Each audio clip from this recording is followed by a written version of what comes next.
Okay, what's up, what's up? This is Sammy from Surreptitious Sounds. We're here with, what do you guys call again? Bought by Blood, Joburg bass band. But for those who don't know who they are, why don't you guys personally introduce yourselves and tell us what you do in the band? Cool. What's up, I'm Brayden. I do vocals. I'm Russell and I play guitar. I'm Gideon, I play bass and I just play bass. I'm Martinez, I play the drums. My name's Scott and I play guitar. First of all, where did the name Bought by Blood come from? I don't know. I just came up with it. No, it's just I was in church one day and then I just thought Bought by Blood. That's what we are. We're Bought by Blood. So I thought it'd be a good name for our band. And as for the logo with the hand and the circle in the middle, any idea? Just look. Yeah. Well, pretty much we all believe in Jesus, so the hand pretty much represents Jesus' hand off the crucifixion, the hole, which also represents the fact that we're bought by blood. So it just kind of fits in quite nicely, I think. Pretty appropriate that we're at a church right now. Okay, and for those who have never heard you or don't know what you're about, musically, where you guys headed, what kind of music do you want to make? Are you pigeonholed into a specific genre? Well, I wouldn't say we try not to be pigeonholed. I mean, the whole point about music is expressing yourself and just playing what comes to mind and just playing what's fun. I mean, if you had to try box us into a hole, I mean, you could put us more in the metalcore, post-hardcore genre, but we try not to be boxed in. I mean, we're constantly trying new things, constantly trying out different things, different tunings, just to get a different sound. And yeah, that's what we try to do. So how long have you guys actually been a band and actually gigging on the regular? Well, we've been a band for about just under a year now. We all did play in bands before. We joined up with Bought by Blood, but yeah, and we've been gigging for about 5 months now. Yeah, about 5 months, yeah. And what would you say is your favorite venue you've played, or any venue you wish you could play, old or new? I must say my favorite venue has been Rumors. We've played there like a million times. The new stage for Music Connection's pretty cool. My favorite venue that I'd love to play, old, Tempos. If Tempos could open up again.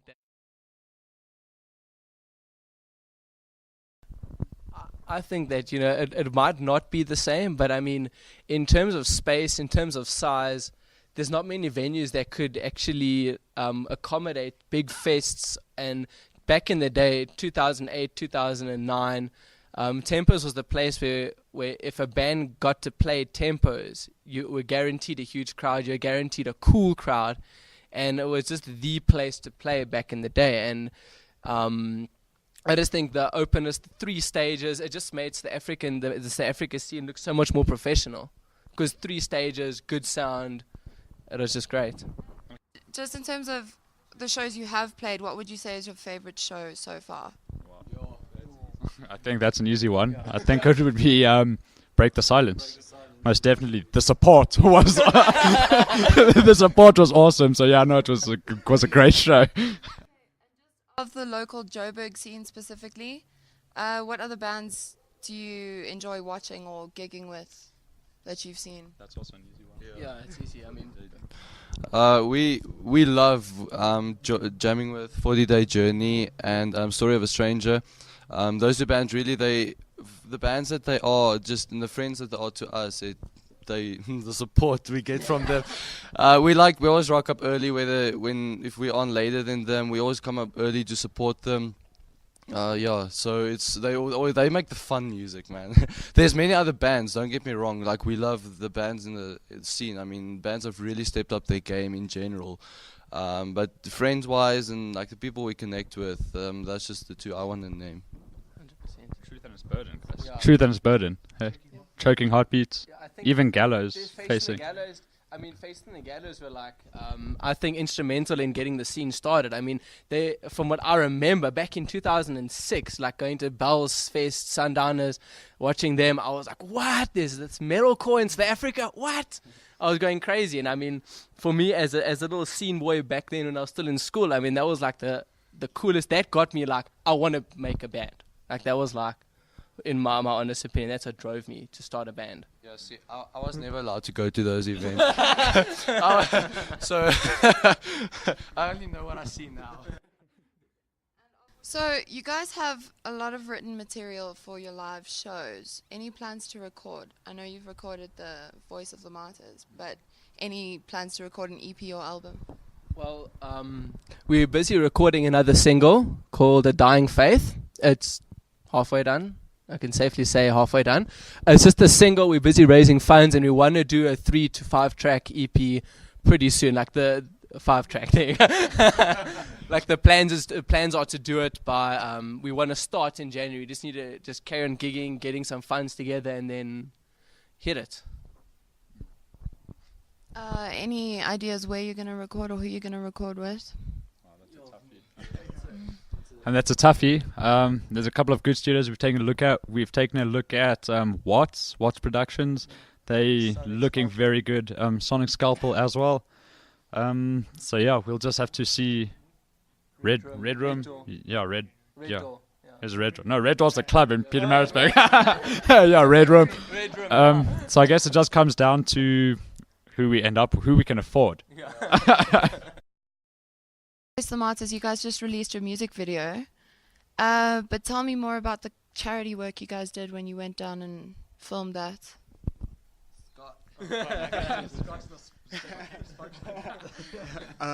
Yeah, well, no, we wanted to seeing as the song is about children, martyrs that have died for their faith. We decided to go and spend some time with some kids in a township in Vereniging, Sebo King. So we just went out there, we took our guitars, took some sweets, took some soccer balls, and we just went and had a good time with them, and yeah, that's pretty much what we did. And yeah, anyone who wants to help with the school, they can contact us on our Facebook or Twitter or anything else we have, I don't know. Our website, yeah. Email, website, Bought by Blood, SA. Yeah, Bought by Blood, SA, you can follow us there. And you can also go to www.boughtbyblood.co.za. We've got a website up there. And for bookings on there as well. boughtbybloodbookings@gmail.com. Any upcoming gigs people should look out for that you're going to play? We're like the most unorganized band on earth. Well, we got one definitely coming up in October with Forfeit the Untrue for their album launch. That's in Shiva's Rock. Second is a Rise Fest on the 2nd of November. It rumors that's going to be Kif. It's got 40-day journey, choking heartbeat. There's going to be lots of support. So yeah, that's what we've got confirmed at the moment. And Outbreak Phase 3, but that's February next year. Yeah. All of you can answer this. I don't know, you can take turns. First concert you ever saw that was like really influential to you? My first concert I saw that influenced me was Face and the Gallows at Boogaloo's. Wow, blew my mind. Yes, 2008. It was, yeah. There's another monkey band. Crazy. What was that monkey band called? Monkeys throwing, what? Seven. No, was it? No, it wasn't. Well, they were cool. But anyways, yeah. I think my one was, I watched Unforsaken Truth at Bell's Fest in 2006. Oh my word, those guys, they opened the show, and I was like, every other band looked terrible compared to them, because I was just so, and not saying they're terrible, but as this little like 16-year-old, I was like, what? This is amazing. And then I was like, no wait, this is awesome. You're not done, bro. You saw Haste Today. Yeah, but that was later. Yeah, it was. That was later. Yeah, I'm talking first concert. Yeah, I had other ambitions back when I was that age. My first real show that I watched was Coke Fest. My Coke Zero Fest was 2009. I didn't really grow up in the scene, so I listened to Westlife back then. Confession time. No, just kidding. My first real show was my Coke Fest, but Ram Fest this year killed it. like hands down. 2009. I don't remember who was there. Was that the one? Oh, with 2000. Korn That was and 30 that's the one Seconds? that Bullet pulled out of. Oh. So So it was like Snow it Patrol. wasn't a highlight of my life. No, it was a An highlight. Oasis. Yeah, Oasis was the big band, so I was just like, yeah. My first influential show, That's so metal. I said that's my first show. First influential show was a Gun show at Black Dahlia. They were my band. Gun Life was the film. You guys were my ringtone for But yeah, let's let bygones be bygones. I like Dean Crescent, Unforsaken Truth, Fit for Execution was also good. But I think, yeah, they knew, yeah. But I think the band that inspired me the most to write heavy music was Dean Crescent and Unforsaken Truth back in the days, and also The Dead Hotel. Yeah. Yeah. Yeah, but I like more heavy stuff, so I listen to like deathcore and death metal, so brutal stuff. My first show was same as Braden's, Boogaloo's. Saw Face in the Gallows for the first time. It was awesome. And then the one that I think I enjoyed the most, I don't even remember when it was, but when I saw The Dead Will Tell the first time at the Black Dahlia, I was like, okay, I need to pick up a guitar now and start learning because this is cool. And yeah, then from there, I've just been inspired to make metal. Okay, most embarrassing moments you guys have ever had?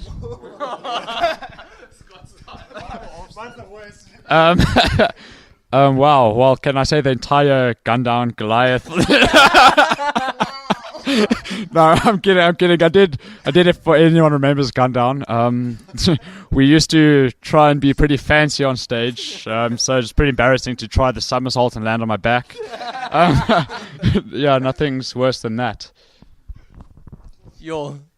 My most embarrassing moment. Spandex. Yes. Yeah, where's Gun? Yeah, which no one will see.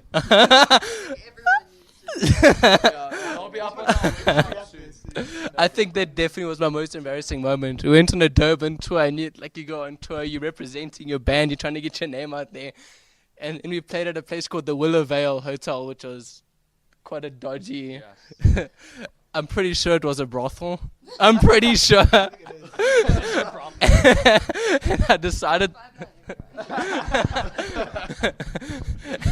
And I played in a pink spandex costume out that. I think that's definitely my most embarrassing moment. Jeez. Okay, being a fan of Gun Down Goliath, number one. Being in the crowd, being seen as... Yeah, I'm having my phone ring everywhere and it's there flipping songs. No, seriously. Where do you begin? I was on stage guitaring for a band and my bottom E string snapped. Yeah, I was standard tuning. My other E string snapped, and on stage I was pretty mad at the band because no one was listening, no one was doing their part, and I was very agitated. So I gripped the string, I wrapped it around my finger, and I ripped it off, but it never came off. Except it impaled itself into my finger, and there was just blood everywhere, and I was still playing. I don't know if that was embarrassing or something to be proud of, because and I just snapped a flippin' string on the bass guitar. A low B, by the way. It's like a telephone wire. I just snapped a telephone wire. I think mine must be coming late for a gig because I went to go buy McDonald's. You were 2 hours early, then you went to... I was late. Yeah. So I rocked up on stage with McDonald's. I think that's my most embarrassing moment. Okay, my most embarrassing one's pretty disgusting. I've told you guys before, but I used to play bass guitar for a band called Still Black at Sunrise. With Jeremy, yeah. Me and Jeremy were in a band together. Before he left for Dead Will Tell. Yeah, we broke up and then he went an audition for the Dead Will Tell. But yeah, we were at the Black Dahlia, I was playing. I was really, really sick. And they convinced me to play. Jeremy made me play, basically, and I flew bad, and the crowd, there were so many people, and then I was headbanging, and snot just came out of my nose. Wham! And hit this girl in the face. In front. I just carried on playing and just turned around. Like trying to walk to the other side of the stage. And then, I tried to I looked for wherever I went that night and made sure I didn't see it. But that was pretty embarrassing. Oh yeah. To whoever that was, I'm sorry. Really, really sorry. Yeah. Next show I will have tissues in my pocket for you. So Okay, best superhero, and I may get offended at your answers here, so be careful. Just saying. Well, I'm a huge Marvel fan, but I must say Wolverine, I've got him tattooed on my arm. I love the guy. I'd marry him if it wasn't wrong. Oh, wow. I think Freakazoid would be mine. He's the coolest guy on earth. Marvel. No, just kidding. I'm a big fan of superheroes, but I would say because of his moves and everything, it's between Spider-Man and Deadpool, because they're the only two superheroes who really have legit moves and stuff. So yeah, but like I said, it's really hard to choose. It's all about the swag. Yeah. Don't ever say that again. You're out of the band. Maybe you are in one direction. I think mine has to be Superman, because he's awesome. He can fly and do stunts in the air. So yes.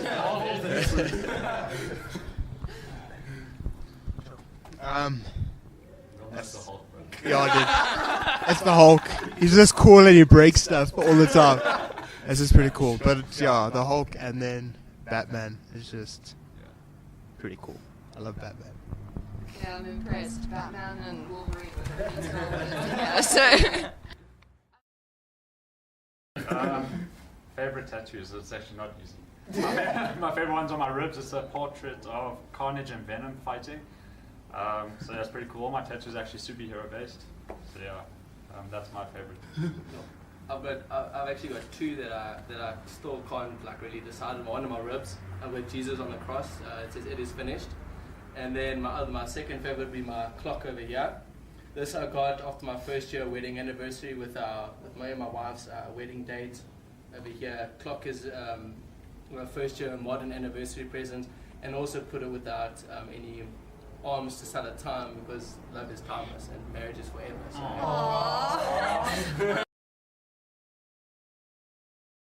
Song or album or band that you can't stop listening to? Easy. And you can't say yourselves, because that's... No, we are our own worst critics, so I don't... Anyways, Oh Sleeper. Oh Sleeper, hands down, every album, every single one, including the Titan EP. Yeah, love it. The Titan EP owns. Me, it's August Burns Red. Really, those guys have just been so from their first album, Thrill Seeker, all the way up. Those guys are just amazing, and their latest album, it's crazy. I have a USB in my car plugged into my radio with my whole. Yes. Listen, okay, it's an Apple memory stick. It uses iCloud. No, just kidding. It has 4 bands on it. Can I say 4 bands? It's got Oh Sleeper, of course, like their OP flippin' rocks. Then it's got Ghost Inside, Parkway Drive, and Confide. Those bands are flippin' changing my life at this moment. I think mine has to be the Red Shore, Impending Doom. Suffocate, Chelsea Grin, August Burns Red also. I have to listen to some soft stuff.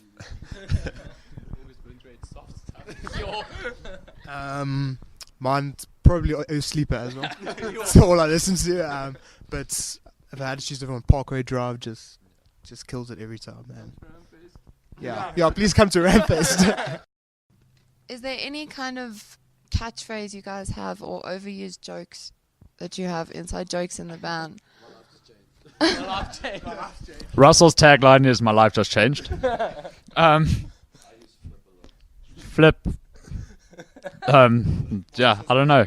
Marnus does the squeak. He'll demonstrate.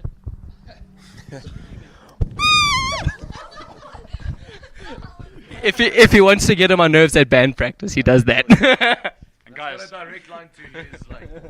and guys, just remember the support is awesome.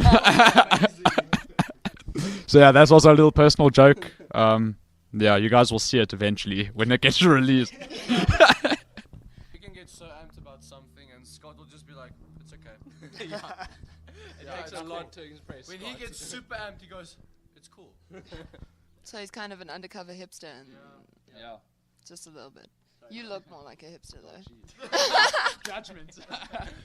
Yeah, Braden got his hair cut today. He wants to look like One Direction. So He's auditioning next yeah. week. Okay, guys, just any last words to anyone who wants to know you, fans that already know you. I just want to say thank you to all you guys that come out, support the scene, whether it's us, whether it's any other band. It's fantastic. It's so heartwarming to see the way the scene's grown from what it was. And yeah, just keep it up, guys. All the bands appreciate it so much, and you guys are making a difference to what we do. Yeah, I don't know if anyone else has anything to say. One more thing to mention is all the organizers that put so much effort into the scene. I mean, you got Harder Music, Reaper events, all the other guys that I haven't met. There's a lot of them, and the scene wouldn't be what it is without you. And I mean, the scene's come leaps and bounds. I remember playing my old band Gundam Goliath. You hardly I don't know if it's why we never got paid, is because we sucked. Well, we don't do it to get paid, but I mean, organizers now are so legit. Even if it's $100 to cover your petrol, organizers do it for you, and it's just so cool that the organizer put so much heart and field into the scene. So that's me. Anyone else want to Support us.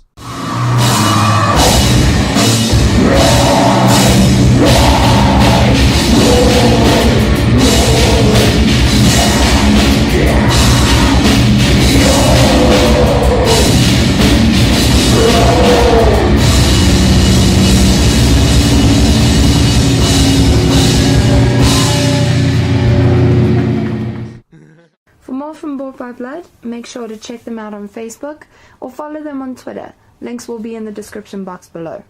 Otherwise, to keep in touch with us, follow us on Twitter at Sammy S Sounds, or go give us a like on Facebook, www.facebook.com/Surreptitious Sounds, no spaces. Until then, keep it brutal.